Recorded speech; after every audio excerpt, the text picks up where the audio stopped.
हाय आर्मिस, आपका स्वागत है मेरे YouTube channel BTS Korean army paper 1 इन भोजपुरी सॉन्ग। तो आज मैं आप लोगों को माफियाज हार्टबीट का पार्ट 13 बताऊंगी। मैं फिर से एक बार बता दे रही हूँ, स्टोरी जल्दी ही मैं ख़त्म कर दूंगी। तो फिर आप लोग प्लीज़ रिस्पॉन्स करिए स्टोरी पे, अगर अच्छी लग रही है तो चलिए स्टार्ट करते हैं।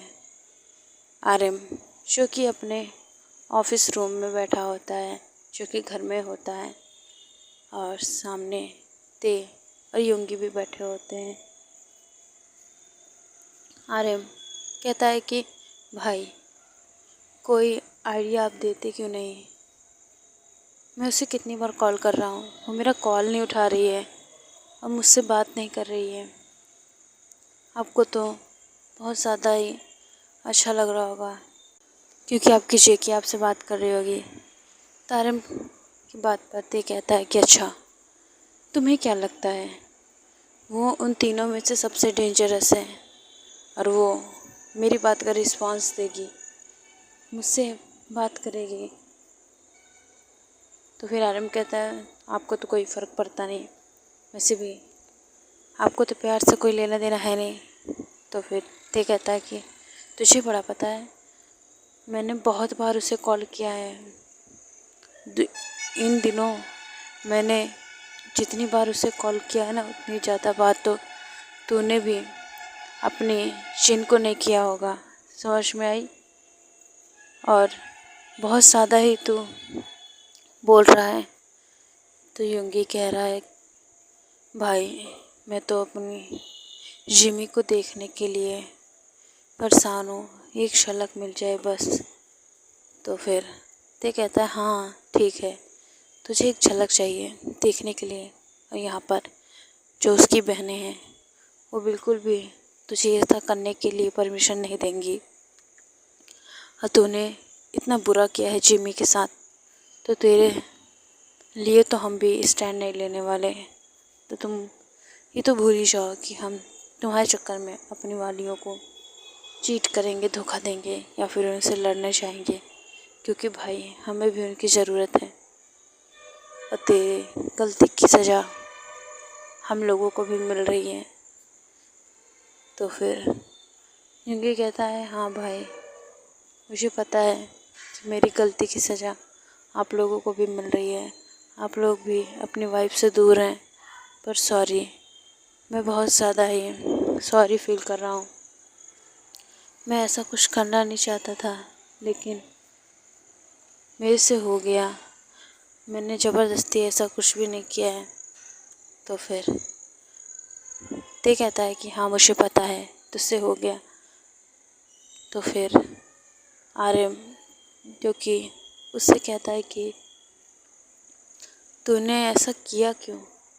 तो फिर अब युंगी कहता है भाई आप ये बताओ, आपकी गन जिमी के पास कर क्या रही थी। तो फिर आर्यम कहता है कि वो बात ऐसी थी ना कि मैं आ रहा था मिशन के लिए और मेरे पास गन थी, तो शिमिन जो कि मुझसे उसने मेरी गन मांगी, गन जो कि लोडेड थी। तो फिर मैंने कहा बेबी ये तुम्हारे लिए बहुत ज़्यादा डेंजरस है, तुम इसे नहीं यूज़ कर सकती हो, तुम्हें हार्म हो जाएगा। तो जिमिन जो कि नहीं मान रही थी, इस वजह से मैंने उस गन के सभी वो पार्ट्स निकाल दिए जो कि बहुत ज़्यादा ख़तरनाक थे। उसके बुलेट्स और उसके कुछ ऐसे पार्ट्स जिससे गन भी हल्की हो जाए और जो कि जिमी की खेलने लायक रहे। और मिशन पे आते वक्त मैं उसे भूल गया, इसमें जिमिन की गलती नहीं है। अब तो और ज़्यादा युंगी गिल्ट फील करने लगता है कि कैसे उसकी वजह से उसने अपनी जिमिन पे गुस्सा किया, और वो बहुत ज़्यादा ही रो रहा था क्योंकि उसने कभी नहीं सोचा था कि ऐसी कोई भी सिचुएशन हो सकती है जिससे उसके जिमिन को हार्म पहुंच जाएगा। वो अपने प्यार को फील कर पा रहा था और बहुत ज़्यादा ही वो सैड था। आरएम कहता है कोई नहीं, अभी तो ऐसा दिन आएगा जब वो लोग पिघलेंगी। रूम में एंटर होते हैं मिस्टर किम और कहते हैं क्या इस तरीके से देवदास बने बैठे रहोगे, या फिर हमारी बहुओं को लाने के बारे में भी तुम लोगों ने कुछ सोचा है। अब आर्यन और ते कहते हैं कि कैसे लाऊं, वो मेरी बात मानती ही नहीं और मेरी वाली तो कॉल भी नहीं उठा रही है। आर्यन ने कहा तो तुम लोग ऐसे ही हाथ पे हाथ रख के बैठ जाओगे या फिर उनके लिए कुछ करोगे नहीं, बोलो। तब अब सब लोग जो कि उन्हीं को देख रहे होते, क्योंकि वहाँ पूरी फैमिली आ चुकी थी। मिसेस किम, लीसा, यूनहो, हॉबी, सभी उनकी सिचुएशन देख के स्माइल कर रहे होते हैं, हंस रहे होते हैं। ज़्यादातर लीसा, हॉबी और यूनहो, ये सभी जो कि स्माइल करके कहते हैं कि क्या बात है, बहुत ज़्यादा प्यार आ रहा अपनी बीवियों पे। और यहाँ पे एक पर्सन और होता है जिसे मिस्टर किम ने लीसा के लिए हायर किया होता है। जब उसके साथ बॉडीगार्ड वाला इंसिडेंट्स होता है तब, और उसके लिए स्पेशली युनजुन को हायर किया गया होता है। युनजुन जो कि पहली नज़र में ही लीसा को पसंद आ चुका था, और लीसा का वो पर्सनल बॉडीगार्ड होता है जो हर जगह उसके साथ जाएगा, हर जगह मतलब हर जगह जहाँ लीसा कहेगी। और यहाँ पर तीनों भाइयों की सिचुएशन देख के सभी स्माइल करते हैं। युनजुन जो कि हंस नहीं सकता था क्योंकि उसके बॉस होते हैं। युनजुन जो फैमिली में एंटर होता है तो सब उससे बहुत ज़्यादा प्यार से फैमिली में एक्सेप्ट करते हैं। ख़ास तौर पे माफिया किंग्स सभी उसे अपना भाई मानते हैं। उसके दिल में भी प्यार के लिए कोई जगह नहीं होती और बहुत ज़्यादा ही वो भी अपने प्यार को जो कि फील नहीं करना चाहता था, वो भी माफिया किंग्स की तरह ही होता है।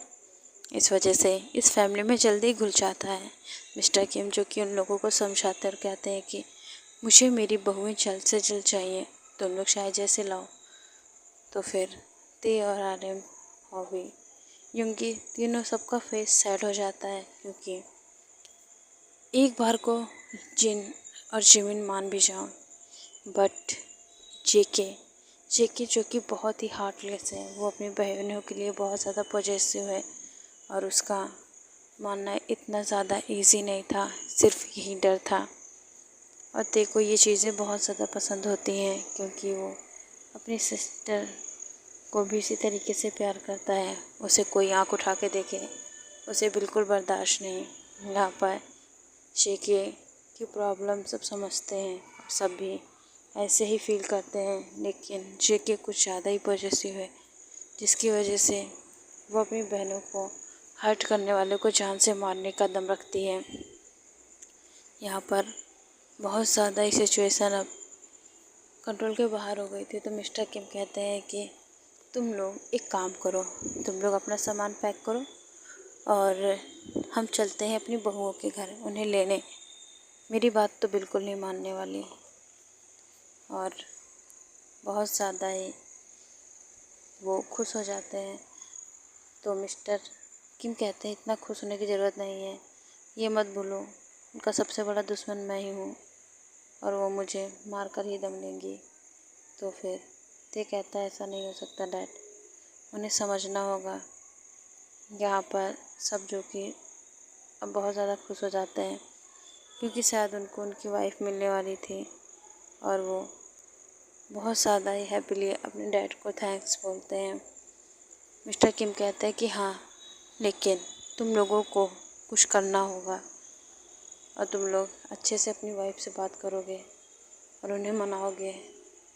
यहाँ पर सभी जियोन मेंशन पहुँच जाते हैं और बहुत ज़्यादा ही जो कि सब डरे होते हैं।